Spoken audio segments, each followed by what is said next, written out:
Hello friends, कक्षा के इस एपिसोड में हम लोग क्लास 10 का जो मैथमेटिक्स है उसके बारे में बात करेंगे।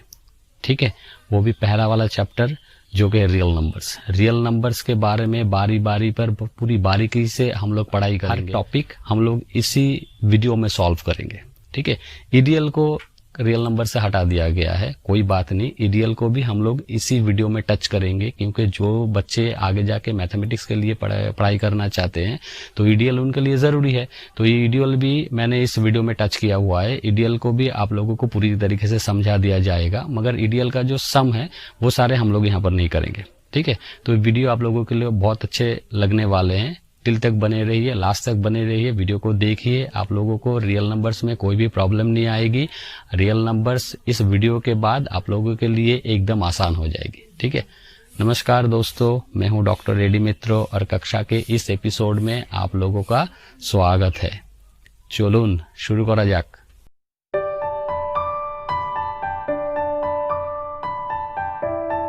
ईडीएल का मतलब क्या है? जैसे कि हम लोग डिवीजन करते हैं, 3 से मैं 20 को डिवाइड कर रहा हूँ। ओके, तो 6 टाइम्स आएंगे, 18 होता है, रिमाइंडर पता है हमें 2 आता है। तो इसको क्या बोला जाता है?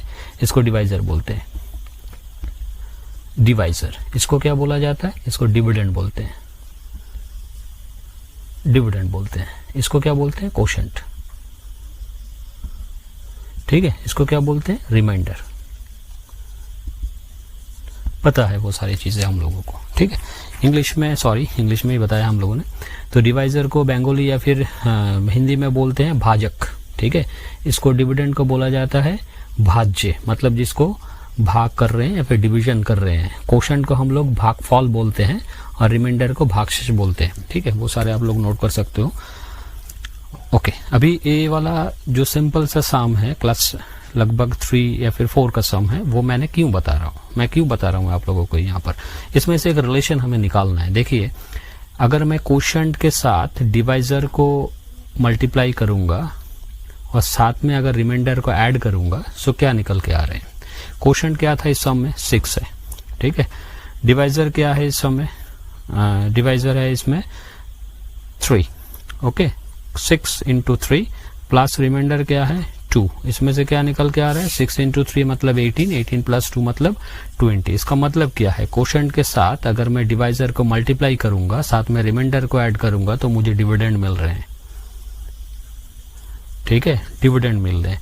ये वाला जो चीज मैंने यहाँ पर लिखा हुआ है बॉक्स के अंदर, इसी को ही डिवीजन लेमा बताया जा रहा है। डिवीजन लेमा का स्टेटमेंट आप लोगों के स्क्रीन पर फ्लैश हो रहा है। उसमें बताया गया है, given positive integers a and b, there exist unique integers q and r satisfying the relation a is equal to bq plus r where 0 less than equal to r less than b। ये वाला last वाला जो चीज है उसको हम लोग थोड़ा सा समझते हैं। देखिए, डिवीजन हम लोग तब तक करते रहते हैं, जैसे कंप्लीट जब तक नहीं होता है करते रहते हैं। कब तक कंप्लीट नहीं होता है? जैसे कि ये डिवीजन यहाँ पर कंप्लीट हो गया, हम लोग कैसे बता रहे हैं? 3 से 20 को डिवाइड कर रहे हो, 6 टाइम्स आ रहे हैं, 18 यहाँ पर लिख रहे हैं, 2 कंप्लीट हो गया। कैसे बता रहा है? अभी तो खत्म नहीं हुआ है, डिवीजन ठीक तरीके से नहीं हुआ है, मगर डिवीजन खत्म हो गया है, इसलिए हम लोग बता रहे हैं कि remainder is less than the divisor. जो भागशेष है वो जो भाजक है उससे कम है। जब तक वो बराबर या फिर इससे बड़ा होगा तब तक डिवीजन कंटिन्यू करते होते हैं। यहाँ पर मगर यहाँ पर जो रिमाइंडर है वो डिवाइजर से छोटा हो गया, मतलब ये डिवीजन हमारा यहाँ पर कंप्लीट हो चुका है। ओके, डेसिमल में हमें आंसर नहीं लाने हैं, तो यहाँ पर वो खत्म हो चुका है। तो इस बारे में हम लोग देखते हैं। तो ये वाला रिलेशन हमें आ रहे हैं और वही में से जो रिलेशन लिखा गया है, मतलब 2, हालांकि जो रिमाइंडर आ रहा है वो 3 से छोटा होगा, मतलब रिमाइंडर डिवाइजर से हमेशा छोटा होता है, मगर वो 0 से बड़ा या फिर 0 के साथ इक्वल भी हो सकता है। मतलब 0 less than is equal to r less than b लिखने का मतलब यही है। b का मतलब है यहाँ पर डिवाइजर है। डिवाइजर रिमाइंडर से बड़ा होगा, मतलब रिमाइंडर हमेशा डिवाइजर से छोटा होगा, जैसे यहाँ पर है 2 इज लेस देन 3, और वो वाला हमेशा ही 0 से बड़ा या फिर इक्वल भी हो सकता है कभी कभी। अगर डिवीजन यहाँ पर कंप्लीट हो जाता, अगर फुल्ली फैक्टर हो जाते, तो यहाँ पर रिमाइंडर 0 आते। ठीक है ना, तो रिमाइंडर कभी भी 0 आ सकता है, मगर इससे बड़ा भी आ सकता है, मगर 0 से कभी छोटा मतलब नेगेटिव नंबर्स नहीं आते। तो ये डिवीजन लेमा है। इसके बाद जो है वो है यूक्लिड्स डिवीजन एल्गोरिथम। तो इससे पहले मैं थोड़ा सा इसका मतलब क्या है कि ये एक थ्योरम की तरह होता है, एक स्टेटमेंट होता है, प्रूफ किया गया है पहले और इसको यूज करके हम लोग दूसरे सामों को सॉल्व करते हैं। इसको यूज करके मतलब ये वाला चीज जो हम लोगों को बताया गया है इसको यूज करके जो प्रूफ कर दिया गया है उसको यूज करके हम लोग दूसरी चीजें यूज करते हैं। जैसे कि a is to b q plus r, अभी हम लोगों ने पढ़ा है 0 less than is equal to r less than b है। तो ये वाला एक प्रूवन स्टेटमेंट है, मतलब हमेशा dividend is equal to divisor into quotient plus remainder होने वाला है, हमेशा जो भी सम आप लोग लोगे।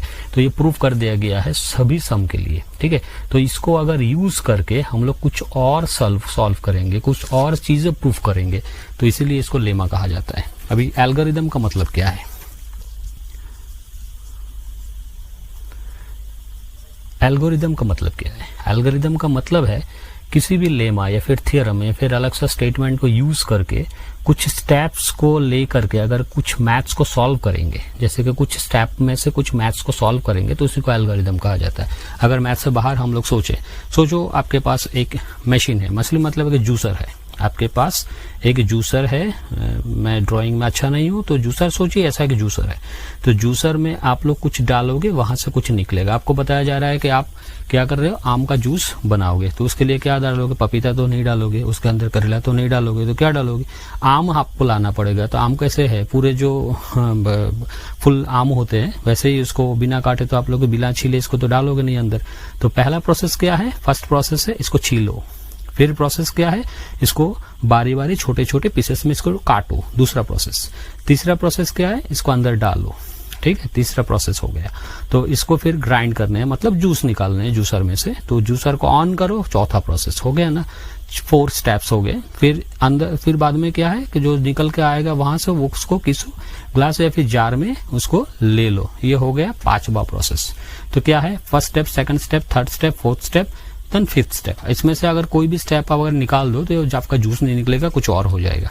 ओके, ये वाला जो स्टेप में आप लोगों को बता रहे हैं, इस पर्टिकुलर एग्जाम्पल में मैं बता रहा हूं, ये जो हो रहा है इस स्टेप में जो आ रहे हैं इसी को हम लोग एल्गोरिदम कहते हैं।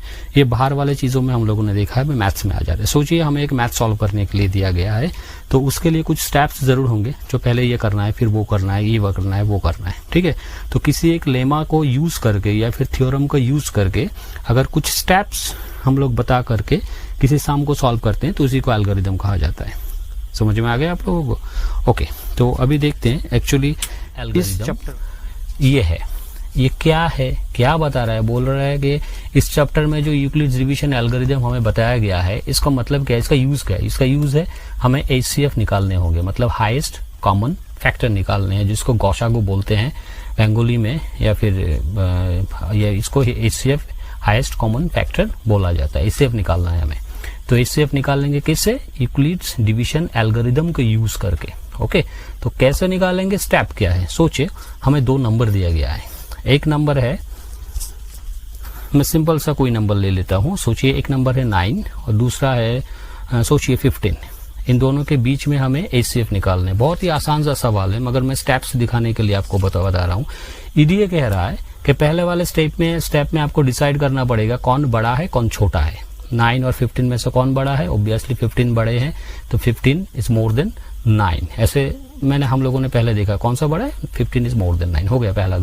दूसरा वाला बता रहा है कि आपको अभी जो डिवीजन है उसको करना पड़ेगा, डिवीजन करना पड़ेगा। मतलब कैसे करना पड़ेगा?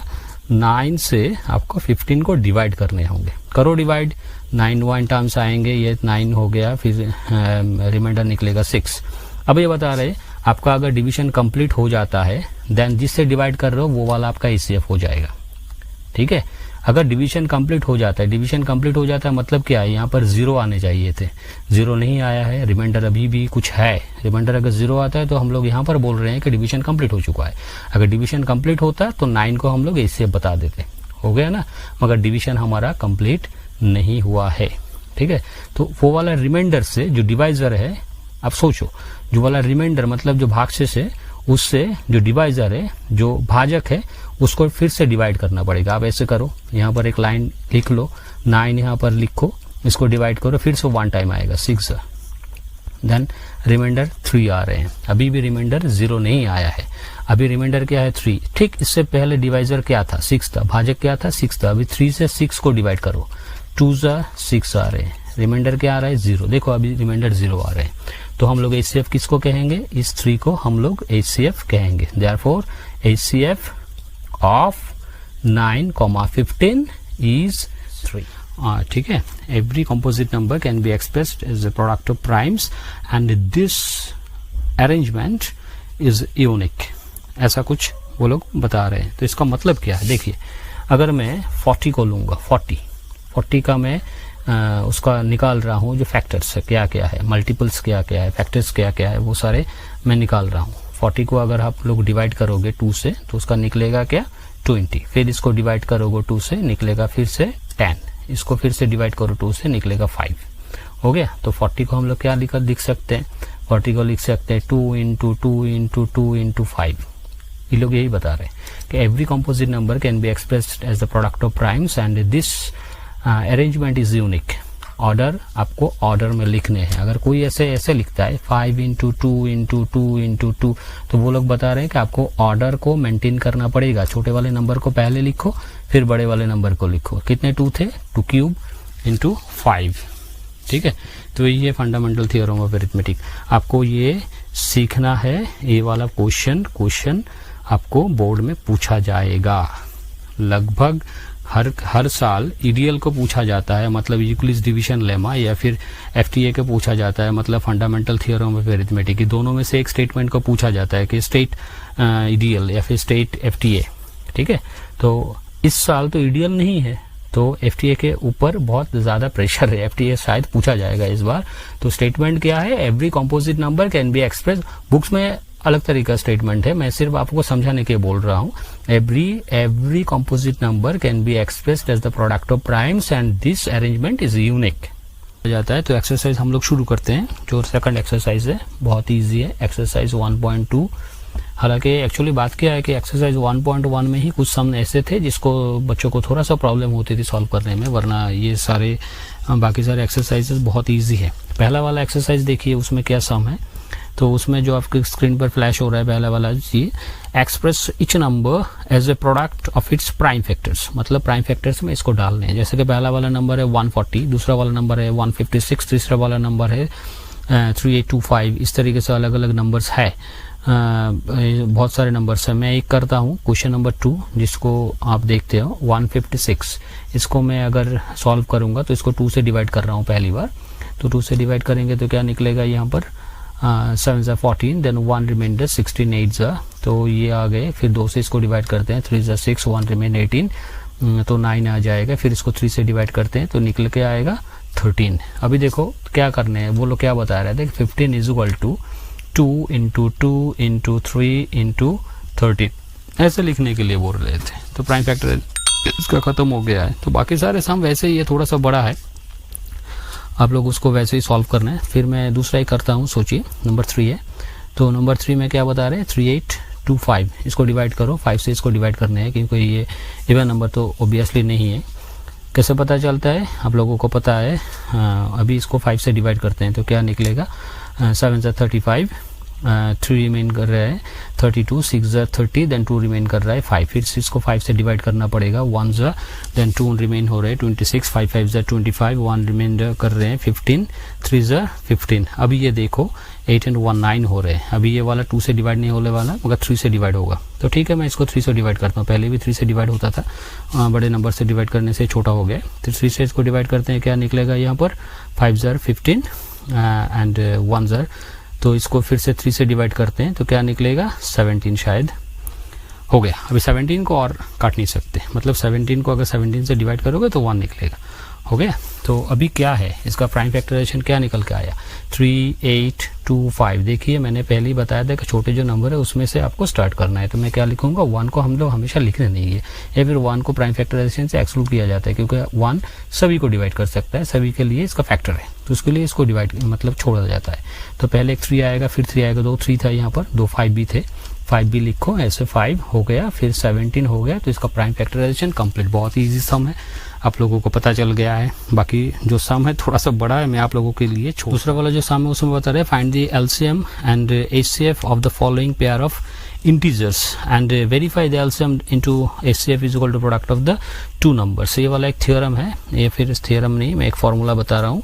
ये एक फार्मूला है, फार्मूला में बताया गया है कि LCM लिस्ट या फिर lowest common multiple into HCF जो हाईएस्ट कॉमन फैक्टर है, इन दोनों को मल्टीप्लाई करेंगे तो प्रोडक्ट ऑफ द नंबर्स हो जाता है। ये वाला एक फार्मूला है, आप लोग लिख के रखो, प्रोडक्ट ऑफ द नंबर्स। ये बहुत सारे जगह पे काम में आने वाले हैं, ठीक है। ये वाला बॉक्स में आपको यहीं पर लिख के रखो, नोट्स में लिख के रखो। ओके, अभी देखो क्या करते हैं। दो नंबर का जो सम है उसमें क्या पूछा जा रहा है कि find the LCM and HCF and etcetera. पहला वाला सम क्या है, मैं दूसरा वाला सम करता हूँ। देखिए नंबर रोमान जो 3 है, सॉरी रोमान जो 2 है उसको सॉल्व करते हैं। सो 5 1 10 मतलब 510 पहला वाला नंबर है, देन 92 दूसरा वाला नंबर है। मैं छोटा वाला नंबर पहले इसको करता हूँ 92, इसको अगर 2 से डिवाइड करेंगे क्या निकलेगा 46। ओके, तो 46 आ रहे हैं। फिर इसको डिवाइड करो किससे, 2 से, तो फिर से डिवाइड करेंगे 2 से तो निकलेगा 23।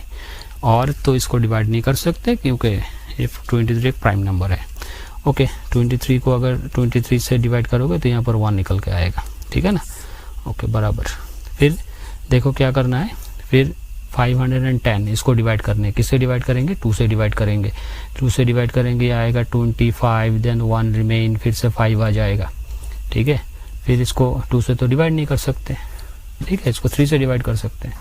तो 3 से अगर डिवाइड करेंगे क्या निकलेगा 3 8 ज़ार 24, देन 1 रिमेन, 3 5 ज़ार 15। अभी इसको 5 से डिवाइड करो, 5 से डिवाइड करेंगे सो 1 ज़ार 35 आ गया, 7 ज़ार। अभी 17 से डिवाइड करोगे सो 1 निकल के आएगा। तो अभी देखो इसका क्या क्या फैक्टर्स आ रहे हैं। 92 प्राइम फैक्टर्स क्या क्या आ रहे हैं, 2 इंटू 2 इंटू फिर 23 आ रहे हैं, ठीक है ना। अभी दूसरा वाला है 510, इसका क्या क्या फैक्टर्स आने वाले हैं, 2 इंटू 3 इंटू 5 इंटू प्रोडक्ट 17, ऐसा निकल के आ रहा है। अभी जो मुद्दे वाली बात है वो इसका एचसीएफ क्या निकलेगा। इसका एचसीएफ क्या है, तो इसका एचसीएफ ये है, एचसीएफ इज इक्वल टू हमें निकलना है कौन कौन से फैक्टर्स कॉमन है। देखिए यहाँ पर एक 2 है, यहाँ पर भी एक 2 है, तो एक 2 कॉमन आ गया, ठीक है। और कुछ है, 2 है, यहाँ पर तो नहीं है, यहाँ पर 23 यहाँ पर नहीं है, 3 है यहाँ पर नहीं, 5 है यहाँ पर नहीं है, यहाँ पर 17 है यहाँ पर नहीं है, तो और कुछ भी नहीं है। तो एचसीएफ इज इक्वल टू 2 आ रहा है। तो एचसीएफ मतलब हाईएस्ट कॉमन फैक्टर, पता चल गया ना। इसमें कितने सारे फैक्टर है, इसमें 3 फैक्टर है, इसमें कितने फैक्टर है, इसमें टोटल 4 फैक्टर है, मगर कॉमन फैक्टर क्या है, सिर्फ एक पेयर ऑफ 2 है, इसमें भी 2 है, इसमें भी 2 है, दोनों में से एक 2 आ गया, ठीक है। फिर एलसीएम क्या निकालने, एलसीएम निकालने का तरीका देखिए, पहले जो कॉमन था उसको लिख लेते हैं। कॉमन क्या है, 2 है और कुछ भी कॉमन नहीं है, तो कॉमन को छोड़कर बाकी जो सारे सभी को लिखना पड़ेगा। इसमें क्या बाकी है, अभी 2 एंड 23 लिखो, इसको 2 एंड 23 हो गया। अब इसमें 2 को चला गया था, अभी क्या बाकी है, 3 है, 5 है एंड 17 है। ओके, अभी इसको मल्टीप्लाई करते हैं। तो मल्टीप्लाई करने के बाद क्या निकलेगा, 23 4 60, तो ये वाला होगा इसका मल्टीप्लीकेशन। तो अभी देखो दूसरा वाला जो पार्ट है इस सम का, उसमें क्या बताया कि ये वाला जो प्रोडक्ट का जो फॉर्मूला है जो लिखा हुआ है बॉक्स के अंदर, इसको हमें सेटिस्फाई करना है या फिर सॉरी वेरीफाई करना है। तो नंबर्स एलसीएम क्या निकल के आ रहा है, एलसीएम इंटू एसीएफ, इसका वैल्यू क्या निकलेगा, एलसीएम कितना निकल रहा है 23 4 60। इसको मल्टीप्लाई करेंगे किससे, 2 एसीएफ से। इन दोनों को मल्टीप्लाई करो, मल्टीप्लाई करने के बाद क्या निकल रहा है 4 6 9 20, ये वाला निकल के आ रहा है इन दोनों को मल्टीप्लाई करने के बाद। ओके, तो ये कौन से प्रोडक्ट है, एलसीएम इंटू एचसीएफ। अभी प्रोडक्ट ऑफ द नंबर्स भी करते हैं, ठीक है। प्रोडक्ट ऑफ द नंबर्स भी निकाल लो, क्या निकल के आ रहे हैं, product of the numbers, product of numbers, इसमें क्या है 510 इंटू 92, इन दोनों को मल्टीप्लाई करेंगे तो क्या निकलेगा 4 6 9 20। अभी देखो दोनों सेम है, therefore LCM into HCF is equal to product of numbers। खत्म हो गया, तो ये वाला सम कंप्लीट हो चुका है। अभी एक और भी सम है इसमें, वो अलग अलग सम दिए गए हैं, इसमें और भी है।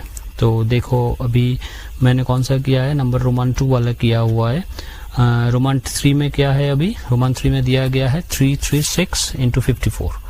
तो रोमन 3 भी मैं आप लोगों को दिखा देता हूँ क्या करना है। पहला वाला जो नंबर है वो है 336। देखियो इसको डिवाइड करो, बाई 2 से डिवाइड करना पड़ेगा।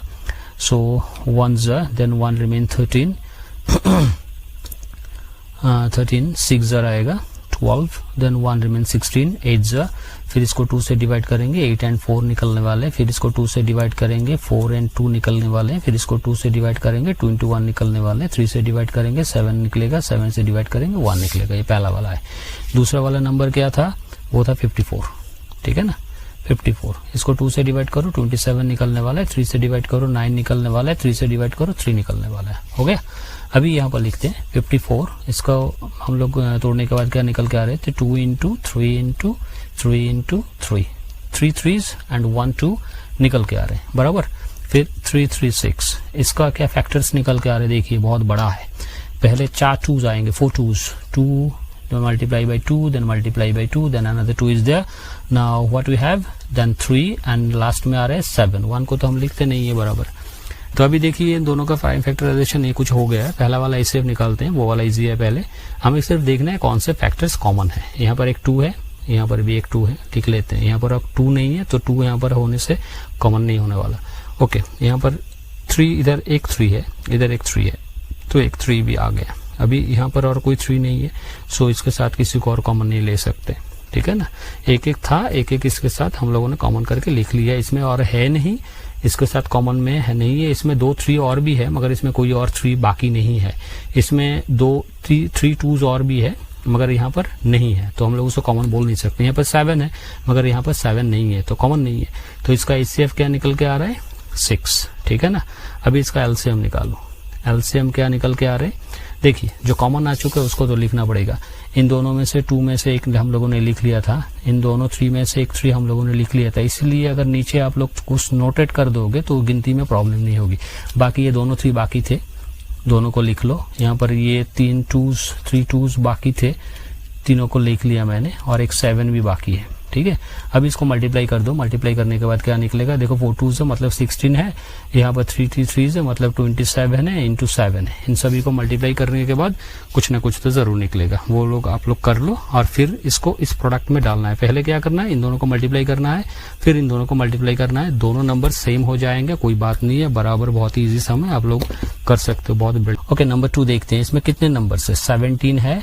ओके 17 है, देन 23 है और 29 है। ओके, तो 17 को मैं डिवाइड कर रहा हूँ। 17 को अगर मैं 1 से डिवाइड करूंगा 17 निकलेगा। इसमें सिर्फ इतने सारे फैक्टर्स आ रहे हैं, 1 इंटू 17 लिख रहा हूँ मैं। ओके, क्योंकि ये प्राइम नंबर है इसलिए मैंने 1 यहाँ पर लिख लिया है। 1 आप लिख सकते हो, इसका मतलब ये नहीं कि आपको 1 लिखना नहीं है। 1 आप लिख सकते हो मगर ज्यादातर प्रॉब्लम में हम लोग लिखते नहीं है। फिर 23 है, 23 में क्या आएगा 1 देन 23 आने वाले हैं, तो उसमें भी वही बात है, 23 इक्वल टू 1 इंटू 23। फिर 29 आ रही है, ये भी तो प्राइम नंबर ही है, सारे के सारे प्राइम नंबर है, ठीक है ना। सो 1 देन 29 आ रहे हैं, सो 29 को लिख रहे हैं 1 देन 29। तो ये करने की जरूरत भी नहीं थी हमें। ओके,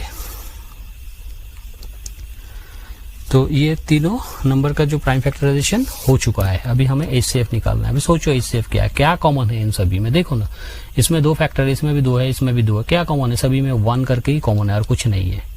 मतलब अगर 1 को हम लोग लिखते नहीं तो कुछ कॉमन मिलता नहीं, इसीलिए हम लोगों ने 1 को भी लिखना है। अगर कुछ नहीं मिलता उसका फैक्टर एचसीएफ हम लोग 1 लिखते हैं, ठीक है ना।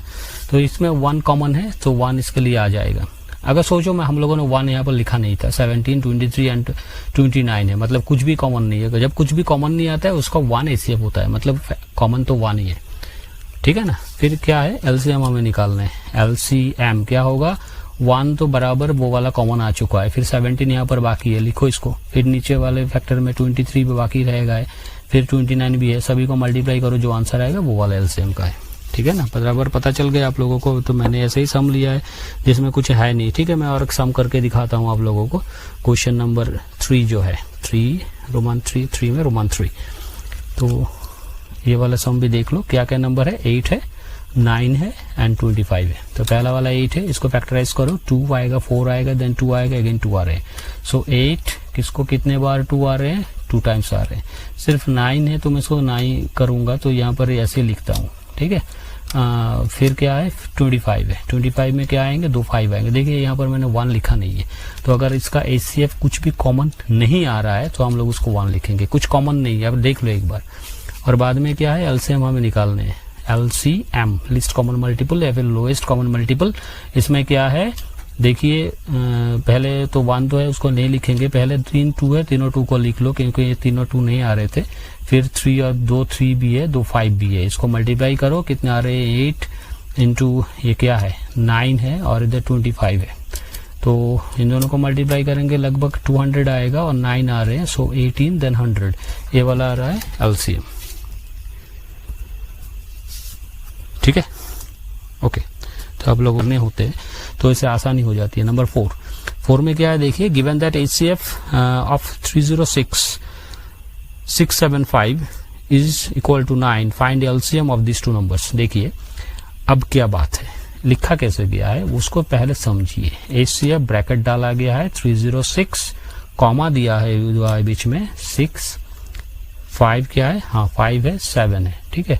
और LCM निकालने हमें, HCF क्या दिया गया है 9 है, LCM किसका निकालना है, बीच में नंबर दिया गया है 306 और 657, मतलब यहाँ पर एक्चुअली 2 नंबर है, क्या क्या है 306 and 657, 306 and 657।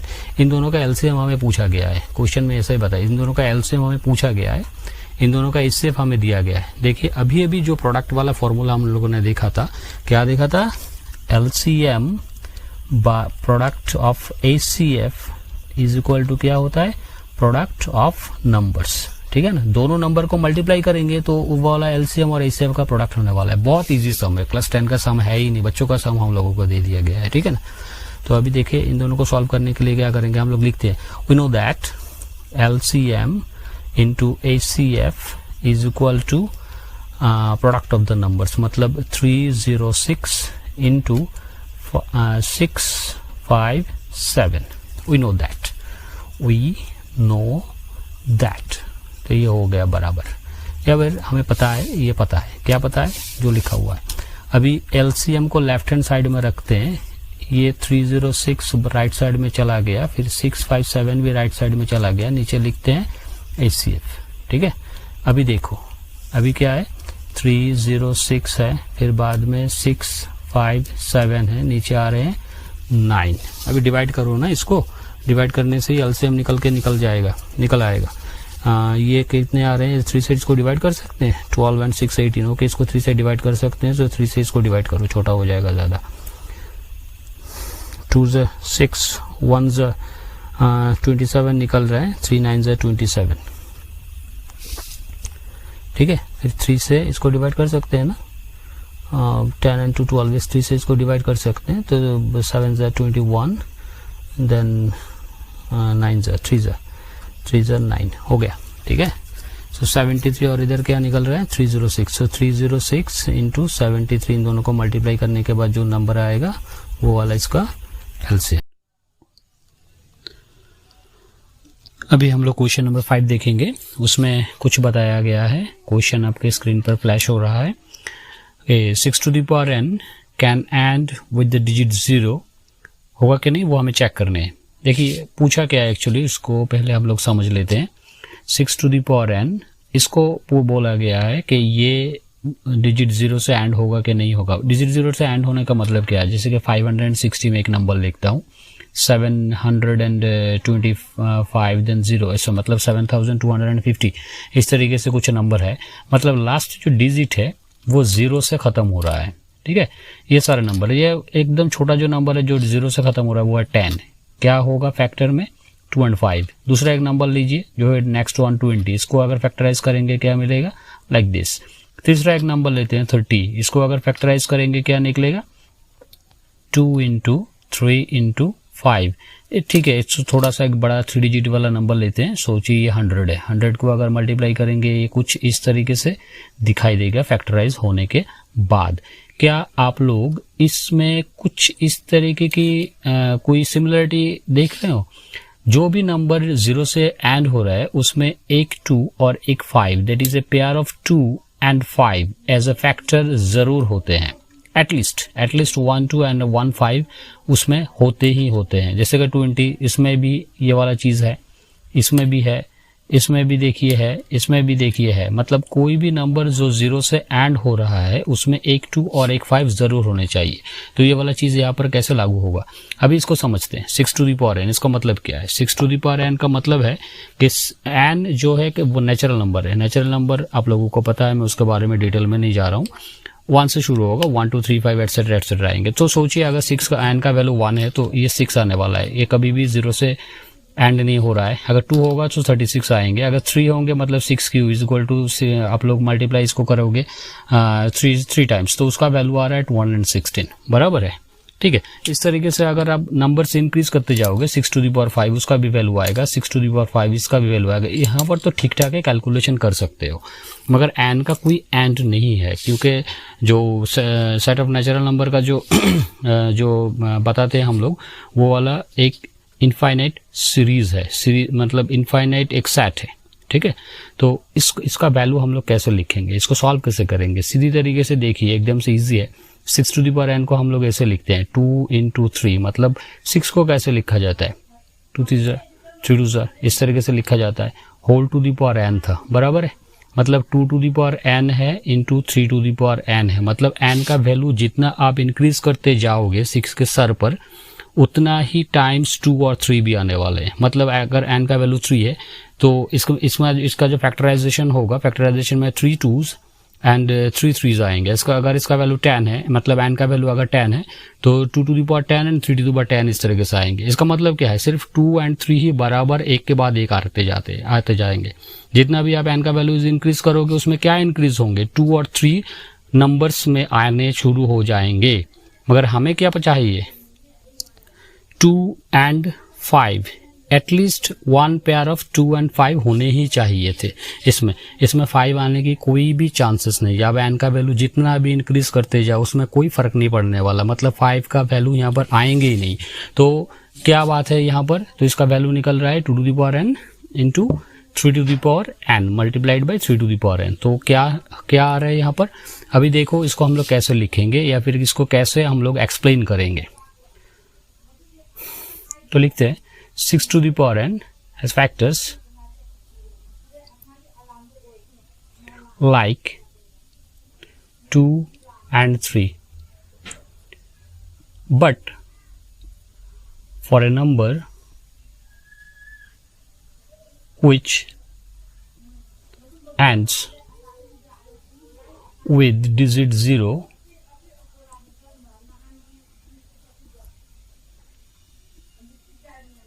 must have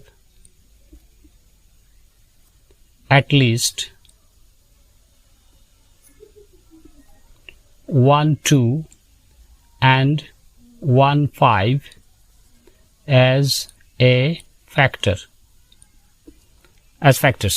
Okay, as factors.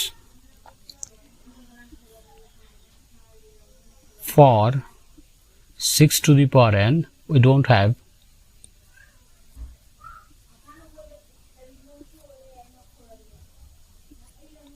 anything like this.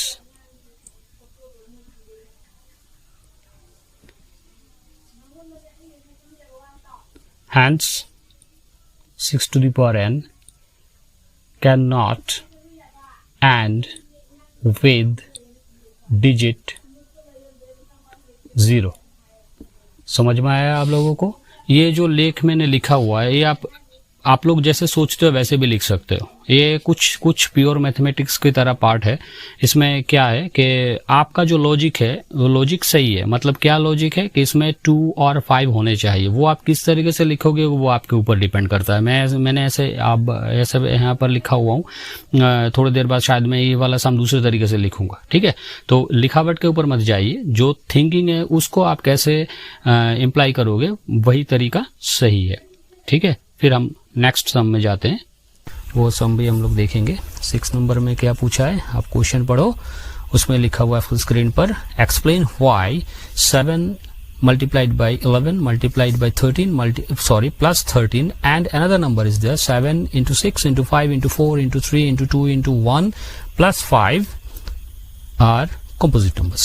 मैं दूसरा वाला लेता हूं, दो सम है यहाँ पर एक्चुअली, मैं दूसरा वाला लेता हूं। वो क्या है 7 into 6 into 5 into 4 into 3 into 2 into 1 और साथ में 5 को रख दिया गया है। अभी देखो इसको कैलकुलेशन करना पड़ेगा थोड़ा सा। ये कंपोजिट नंबर क्यों है वो लोग हमें पूछ रहे हैं। तो कंपोजिट नंबर क्या है वो तो हमें पता है ना पहले से। कंपोजिट नंबर उसको कहते हैं जिसमें मोर देन 2 फैक्टर्स होते हैं इंक्लूडिंग 1 भी होगा, वो खुद भी होगा और एक और नंबर होगा, एटलीस्ट 3 फैक्टर्स होते हैं इंक्लूडिंग 1। ठीक है, तो इसमें क्या है देखो यहाँ पर 5 है, यहाँ पर भी 5 है, मैं 5 को कॉमन ले लेता हूँ। अंदर क्या आएगा 7 into 6 into 4 into 3 into 2 into 1 plus 1 ऐसा कुछ आ रहा है। 5 को मैं बाहर ही रखता हूँ। अभी इन दोनों को मल्टीप्लाई करना पड़ेगा। ठीक है, यहाँ पर 6 आ रहे हैं, 6 4 से 24 आ रहे हैं, 24 इंटू यहाँ पर क्या होगा 42 के साथ 24 को आप लोग ऐड करो। ठीक है ना, बराबर है ना। अगर मिस्टेक करता हूँ तो देख लेना भाई। तो क्या आ रहा है 8 और इधर क्या आ रहा है 16। ओके, इधर 4 आ रहे हैं, 4 2 8 आ रहे हैं। तो यहाँ पर 8 12 10 0 1 रिमेन 8 and 9 and 10 इतने आ रहे हैं। कितने आ रहे हैं 1008। ठीक है, तो इसमें आ रहे हैं 1008 प्लस इधर 1 था, भूल मत जाना, इधर एक 1 हम लोगों ने लिख कर रखा है। सो 5 इंटू ये क्या आ रहा है 1009 आ रहे हैं। ठीक है, तो इसको और फैक्टर कर सकते कि नहीं कर सकते ढूंढने की जरूरत नहीं है। देखिए मैंने क्या बताया कि 1 के सिवा 2 और फैक्टर होने चाहिए, या फिर 1 इंक्लूड करके हमें 3 फैक्टर चाहिए, तब भी उसको हम लोग कंपोजिट नंबर कह सकते हैं। देखिए यहाँ पर एक 1 तो जरूर होगा क्योंकि 1 तो मल्टीप्लाई है इसके साथ। ठीक है, किसी भी नंबर के साथ आप 1 मल्टीप्लाई कर सकते हो। सो 5 इंटू ये वाला फैक्टराइज होके न हो रहा है कि नहीं हो रहा है कोई फर्क नहीं पड़ता। कितने फैक्टर अभी दिखाए रहे हैं, ऑलमोस्ट 3 फैक्टर हो चुके हैं। ठीक है, therefore since the given number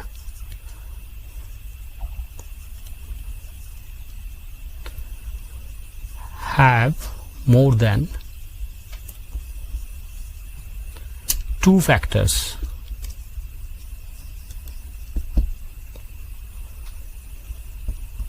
therefore it is a composite number।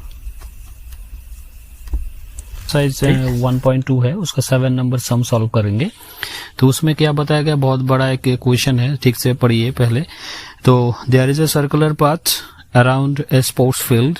Sonia takes 18 minutes to drive 1 round of the field while Ravi takes 12 minutes from for the same. Okay, suppose they both start at the same point and at the same time and go in the same direction. After how many times they will meet again at the starting point? तो ये वाला जो सम है वो मैं आप लोगों को थोड़ा सा पहले समझा देता हूँ। एक्चुअली बात क्या है, एकदम से इजी सम है। एक सर्कुलर ट्रैक है, सोचिए फील्ड है वैसा ही है।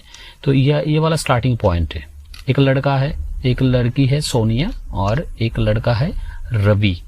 तो दोनों यहाँ से स्टार्ट करेंगे एक ही टाइम पर, एक ही डायरेक्शन में। मतलब दोनों ही इस तरफ आएंगे तो दोनों ही इस तरफ ही आएंगे, या फिर दोनों उस तरफ से स्टार्ट करेंगे तो उस तरफ ही इस रोटेशन में, इसी डायरेक्शन में ही वो दोनों ही जाएंगे। मतलब एक ही तरफ दोनों जाने वाले हैं। तो अभी सोचो, सोनिया बता रहे हैं कि 18 मिनट्स में उसको कंप्लीट कर सकता है 1 राउंड। मतलब यहाँ से शुरू किया तो एकदम से यहाँ पर आने में उसको 18 मिनट्स टाइम लगेंगे। उसी तरीके से रवि वो वाला ही ट्रैक, एक ही ट्रैक 12 मिनट्स में कंप्लीट कर सकता है। तो आसानी के साथ हम लोग देख रहे हैं कि रवि उसको कम टाइम में कंप्लीट कर रहा है और सोनिया उसको थोड़ा सा ज्यादा टाइम में कंप्लीट कर रहा है। अभी क्वेश्चन ये नहीं है कि कौन तेजी से कंप्लीट कर रहा है, कौन धीरे कंप्लीट कर रहा है। क्वेश्चन ये है कि वो दोनों राउंड इस तरीके से मूव करते रहेंगे अलग अलग करके। सोनिया और रवि दोनों एक ही टाइम पर एक ही डायरेक्शन में स्टार्ट करते इस तरह से घूमते रहेंगे। ऐसा बात नहीं है कि सोनिया एक बार आ गई तो उसको यहाँ पर बैठे रहने का मौका मिलेगा, उसको घूमना पड़ेगा। रवि भी ऐसा ही है, एक बार कंप्लीट कर रहा है, 2 बार कंप्लीट कर रहा है, 3 बार कंप्लीट, इस तरह से कंप्लीट करते रहेंगे। तो क्वेश्चन हमारा ये है कि ये दोनों तो इस तरीके से राउंड घूमते रहेंगे। पहले जब दोनों स्टार्ट कर रहे थे दोनों एक ही पॉइंट से स्टार्ट करेंगे, इसी पॉइंट में, फिर घूमते घूमते ये दोनों कब जाके इसी पॉइंट में आके मीट करेंगे। ठीक है, तो क्वेश्चन को सॉल्व करने से पहले मैं आप लोगों को थोड़ा सा एक डेमो दिखाता हूं। देखिए, सोनिया इधर है, रवि इधर है, ठीक है ना। तो सोनिया क्या कर रही है, पहले 18 मिनट्स में इसको कंप्लीट करेगी और रवि वैसे ही वो उसको 12 मिनट्स में इसको कंप्लीट करेगा। ये वाला फर्स्ट राउंड है। ओके, फर्स्ट राउंड दोनों इस टाइम में कंप्लीट कर रहे हैं। सेकंड राउंड में क्या हो रहा है, सोनिया इसको 36 मिनट्स में कंप्लीट करेगी। मतलब स्टार्टिंग करने के बाद 36 मिनट्स के बाद वो सेकंड राउंड कंप्लीट करके यहाँ पर आ जाएगी। उसी तो सेकंड राउंड उसको कंप्लीट करने में कितना टाइम लगेगा, 24 मिनट्स। पहले 12 मिनट में एक बार कंप्लीट कर रहे हैं, फिर 24 मिनट्स में दूसरा बार कंप्लीट कर रहा है। और तीसरा राउंड में क्या हो रहा है, सोनिया तीसरा राउंड कितने में कंप्लीट करेंगे, इसके साथ और 18 ऐड कर दीजिए तो क्या हो रहा है 54, ठीक है ना, 54। और इसमें अगर तीसरा राउंड रवि कितने और मिनट में कंप्लीट करना, कितने मिनट बाद स्टार्टिंग पॉइंट से कितने मिनट बाद वो तीसरा राउंड कंप्लीट करेगा, वो कर रहा है 36 मिनट में। ओके, तो 36 मिनट के बाद रवि कहां पर होगा, यहां पर। एक बार कंप्लीट कर लिया, 2 बार कंप्लीट कर लिया, 2 बार जब कंप्लीट कर लेगा तो वो यहाँ पर 36 मिनट्स के बाद 3 बार कंप्लीट करने के बाद 36 मिनट्स के बाद वो यहाँ पर आ जाएगा। सोनिया पहले 18 मिनट में कंप्लीट करेगा फर्स्ट राउंड, फिर दूसरा राउंड कंप्लीट कर रहा है 36 मिनट के बाद। मतलब स्टार्टिंग के 36 मिनट के बाद दोनों यहाँ पर होंगे इसी पॉइंट पर। हमारा क्वेश्चन वही था कि दोनों फिर से कब मीट करेंगे आफ्टर 36 मिनट्स। वो हम लोगों ने इसी यहाँ पर देख लिया है कि थोड़ा सा एक चार्ट हम लोगों ने तैयार किया है समझने के लिए, बच्चों का जैसे समझाने की मैंने कोशिश की है कि क्या करेगा। First round 12, second round 24, third round 36 minutes के बाद रवि यहाँ पर आ जाएगा। फर्स्ट राउंड 18 मिनट्स, फिर सेकंड राउंड 36 मिनट्स के बाद सोनिया यहाँ पर आ जाएगी। ठीक है, तो दोनों 36 मिनट्स के बाद यहाँ पर आएगी, दोनों यहाँ पर ही होंगे। ठीक है, तो कब 36 मिनट्स के बाद। हालांकि सोनिया तब 2 राउंड कंप्लीट कर रही है और रवि वो तब जाके 3 राउंड कंप्लीट कर चुका है। तो ये वाला सम है, जैसे कि हमें समझ में आ रहा है।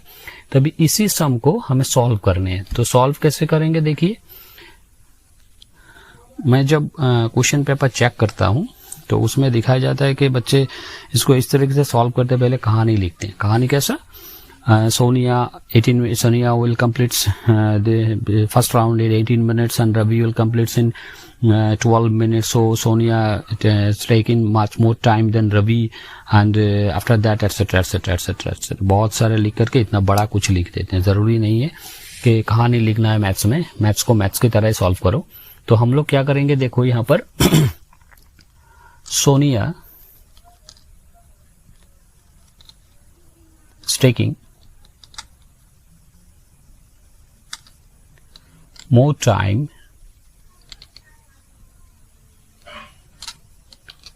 than Ravi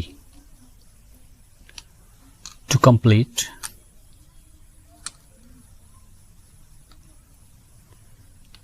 the revolutions.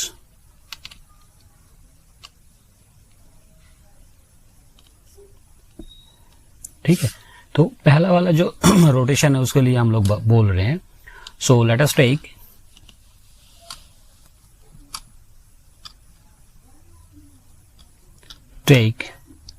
LCM of the time taken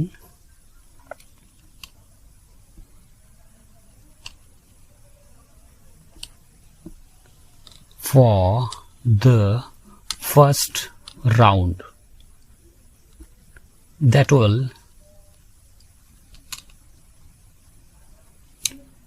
give us the actual time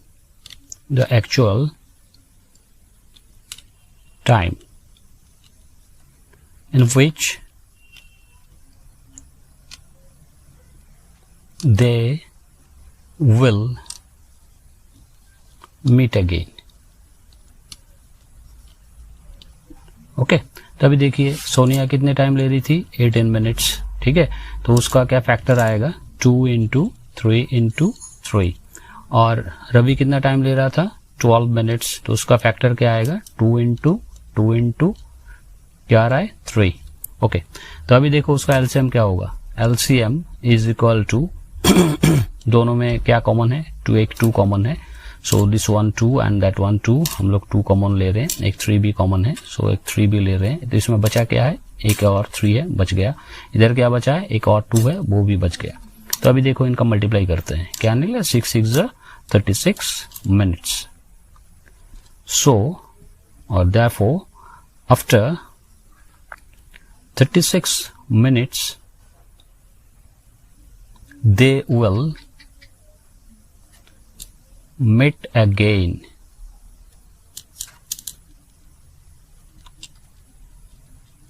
at the starting point.